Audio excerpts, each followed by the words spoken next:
A covert caucus presents a titanic test of the new speaker's leadership, how Assemblywoman Karen Anderson is handling the stress of her new job. Also, we'll hear from city media magnate Paulo Sibaja regarding his brand new poll. What does it say about the governor and the Speaker of the Assembly?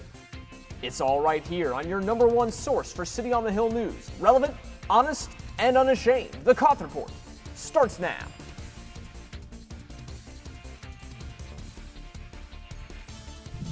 Good evening, everyone, and welcome to the Koth Report for June 23rd, 2011. The Assembly convened today to take care of a few housekeeping matters and also to begin passing resolutions.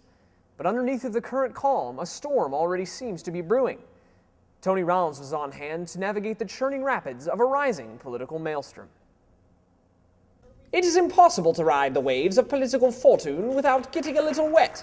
Speaker Karen Anderson has found this out in her first day in city's highest legislative office. It's been a good first day, but there's definitely been a kind of a testing of the waters, seeing who agrees with what and what will end up being important at the end of the day.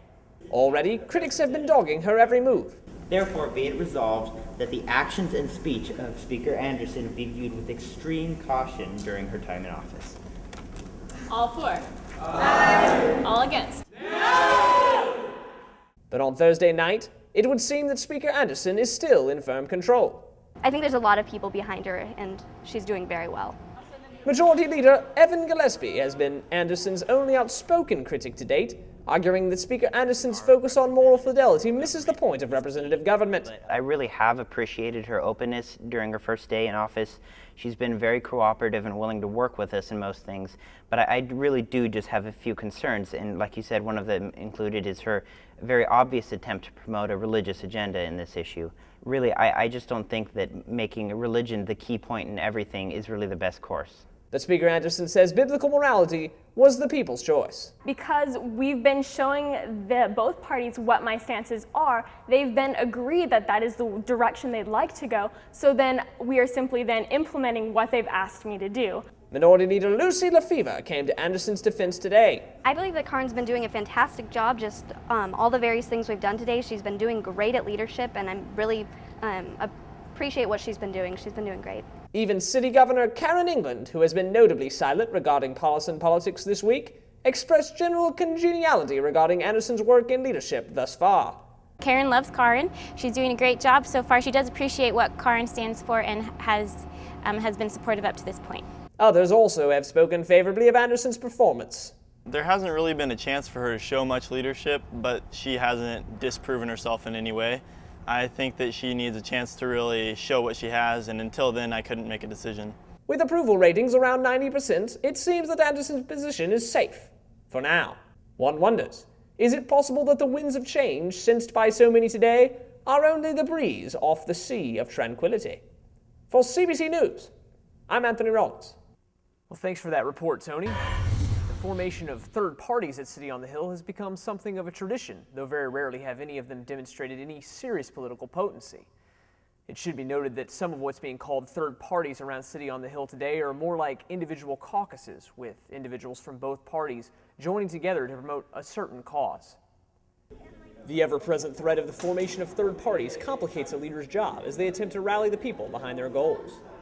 Early on in the day today, the city community was already abuzz with the rumors of third parties in formation. But as seems to be the City California third-party tradition, no one wanted to talk about them. I'm not denying, but you can't deny something that you don't know is true or not.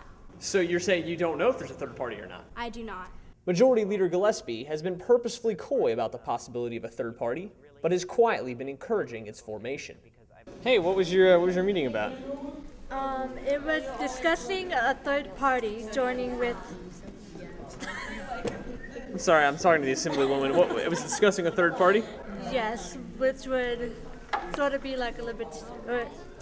I'm not exactly sure how much she wants me to say, so I guess that's all I can say for now. So do you have to listen to him, or can you just, say what you want to say?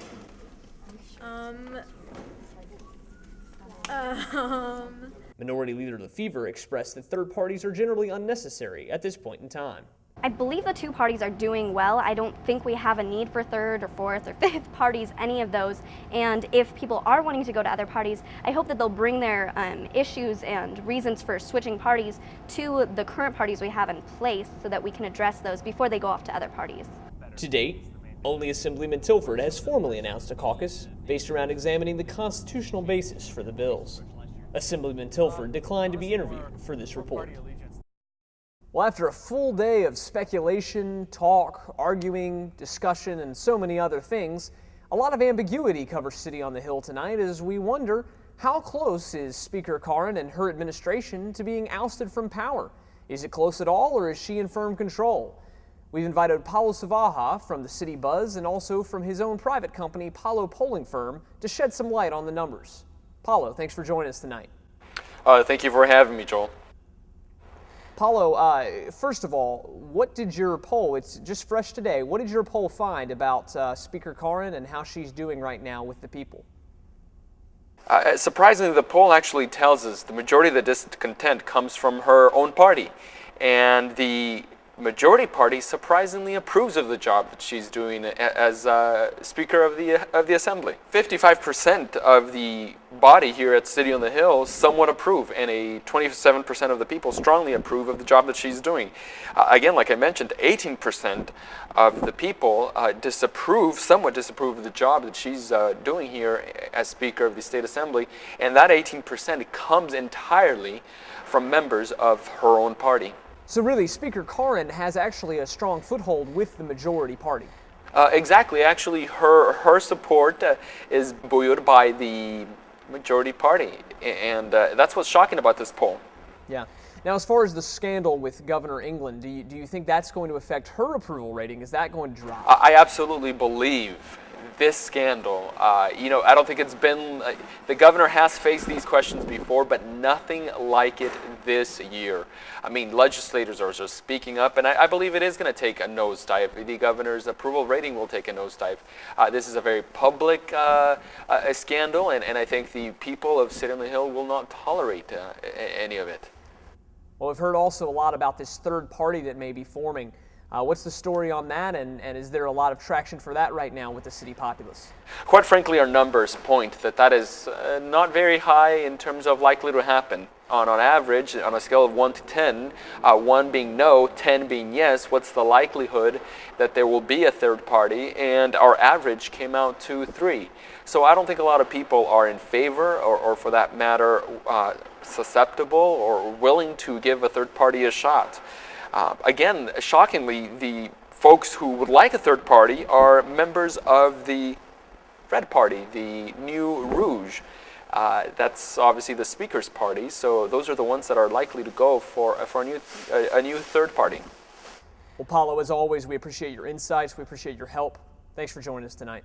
Joel, it's always a pleasure. Thank you for having me. I hope to see you soon. Well, that's your City on the Hill news for June 23rd, 2011. But join us tomorrow night as we take a look at the results from the committee hearings in Sacramento.